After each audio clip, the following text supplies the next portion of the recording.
All right, let's get right into it. All right, so John 5, verse 1. So Jesus heals a lame man. After this, there was a feast of the Jews, and Jesus went up to Jerusalem. Now there is in Jerusalem by the sheep gate a pool, which is called in Hebrew Bethesda, having 5 porches. In these lay a great multitude of sick people, blind, lame, paralyzed, waiting for the moving of the water. For an angel went down at a certain time into the pool and stirred up the water. Then whoever stepped in first, after the stirring of the water, was made well of whatever disease he had. Now a certain man was there who had an infirmity 38 years.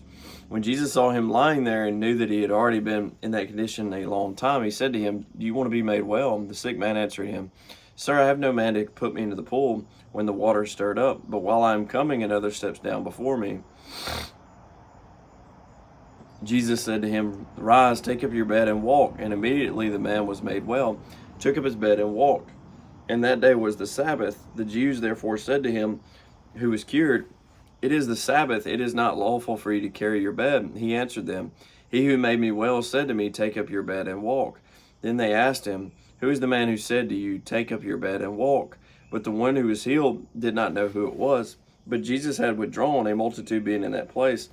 Afterward, Jesus found him in the temple and said to him, "See, you have been made well. Sin no more, lest a worse thing come upon you." The man departed. And told the Jews that it was Jesus who had made him well.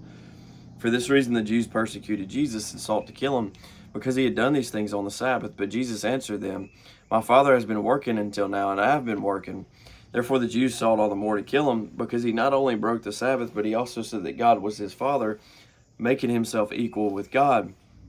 Then Jesus answered and said to them, "Most assuredly I say to you, the Son can do nothing of himself but what he sees the Father do. For whatever he does, the Son also does in like manner. For the Father loves the Son and shows him all things that he himself does, and he will show him greater works than these, that you may marvel. For as the Father raises the dead and gives life to them, even so the Son gives life to whom he will. For the Father judges no one, but has committed all judgment to the Son, that all should honor the Son just as they honor the Father. He who does not honor the Son does not honor the Father who sent him. Most assuredly I say to you, he who hears my word and believes in him who sent me has everlasting life, and shall not come into judgment, but has passed from death into life. Most assuredly I say to you, the hour is coming, and now is, when the dead will hear the voice of the Son of God, and those who hear will live. For as the Father has life in himself, so he has granted the Son to have life in himself, and has given him authority to execute judgment also, because he is the Son of Man. Do not marvel at this, for the hour is coming in which all who are in the graves will hear his voice, and come forth, those who have done good to the resurrection of life, and those who have done evil to the resurrection of condemnation. I can of myself do nothing. As I hear, I judge, and my judgment is righteous, because I do not seek my own will, but the will of the Father who sent me.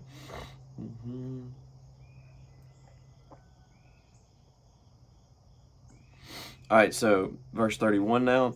If I bear witness of myself, my witness is not true. There is another who bears witness of me, and I know that the witness which he witnesses of me is true. You have sent to John, and he has borne witness to the truth.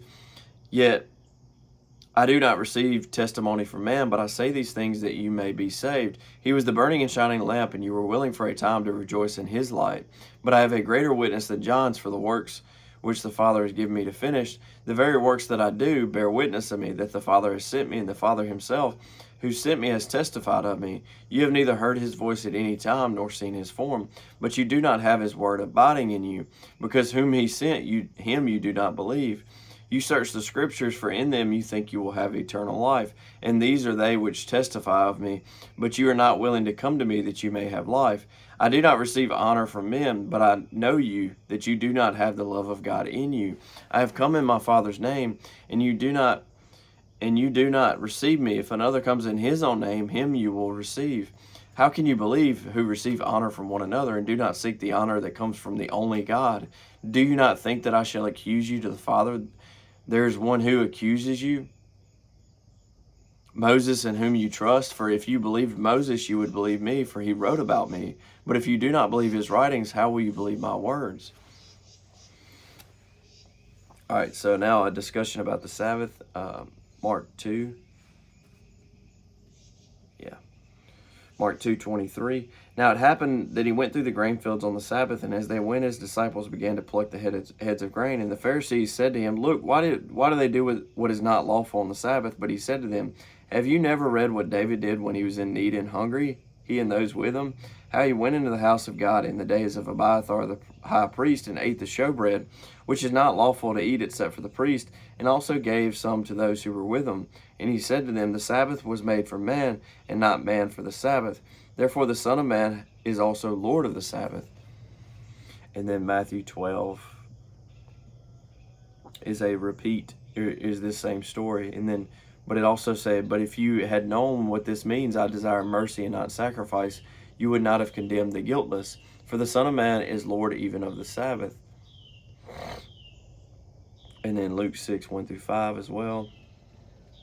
Now Mark 3 verse 1. And he entered the synagogue again, and a man was there who had a withered hand. So they watched him closely, whether he would heal him on the Sabbath, so that they might accuse him. And he said to the man who had the withered hand, Step forward. Then he said to them, Is it lawful on the Sabbath to do good or to do evil, to save life or to kill? But they kept silent.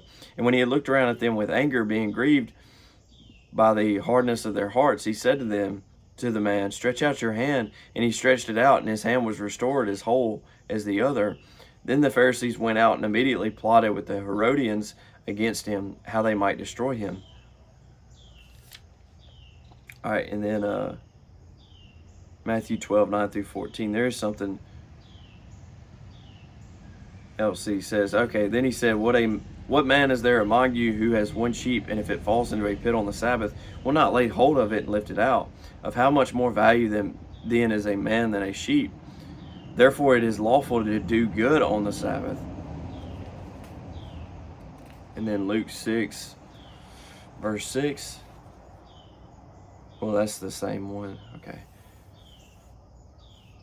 And he did so, and his hand was restored as whole as the other. But they were filled with rage and discussed with one another what they might do to Jesus. Now Matthew 12 verse 15.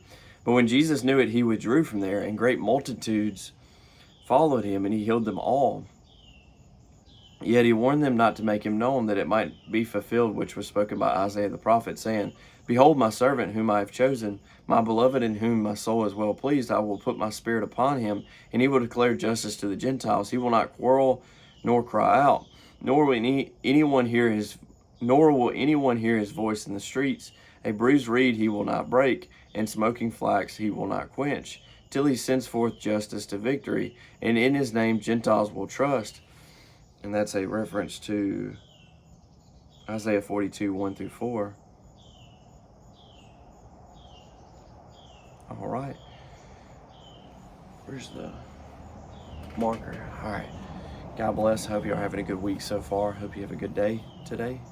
And yeah, hope you have a good rest of your week. And I will see y'all in tomorrow's video. Bye.